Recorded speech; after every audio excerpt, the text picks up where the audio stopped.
प्रधानमंत्री नरेंद्र मोदी हाथरे अयोध्यारे श्रीराम लालांक प्राण प्रतिष्ठा संपन्न होईची यही दिनकु सारा देशवासी दीर्घ बृहस्पति अपेक्षा करी रही।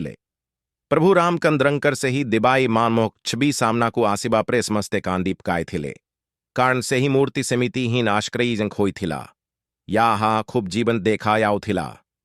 प्रभुंक मूर्ति खूब आकर्षण होई थिला बोली भकत माने मधी खूछंती भगवान रामलाल आंकर से ही कल्ला रंग को नई लोगों का मरे नाना प्रकार प्रश्न उत्थूची आमे आपनंकु ए भल्लिकला रंगर मूर्ति हे बार कारण बिस्सीरे खिबू श्रीराम कला रंगर ब्रन्ना महर्षि वाल्मीकिंक ब्रन्नारु मिल्लिथाय से थीरे एहार चित्रन स्पष्ट भाबरे ब्रन्ना क्रायायची वाल्मीकिंक रामायण रु एहार यथेस्ट प्रमाण मिल्लीची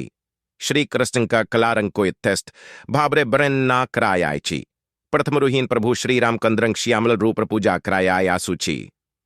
एहा बीतीत मूर्ति को श्याम शिल्लापथरे तैयारी क्रायायची रामलालांक मूर्ति तैयारी होय थी बारे ही अनेक महत्व रहीची अनेक पुरा कालरू एहार महत्व रही आसिची कारण ही मूर्ति को दीर्घायु कृब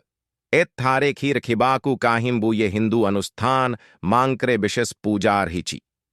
विशेषक्री अभिषेक संपर्करे आमे समस्ते जाननीचू पूजा स्म्यूरे अनेक रीति नीति अनुया यिक सीर घिया जल एमिति अनेक जिनिस बाय भार क्रायाय थाय रामलालांक मूर्ति कृष्ण शिल्लारे एथिपाइन निर्माण क्रायायची याहा दारा येते बेले अभिषेक किंबालेप क्लेम धायताहा मूर्ति कुक सुगताय पारिब नाहिन एसबुकु दर स्थिरे रखी रामलालांक मूर्ति श्रीयाम शिल्लाप थेरे निर्माण क्रायायची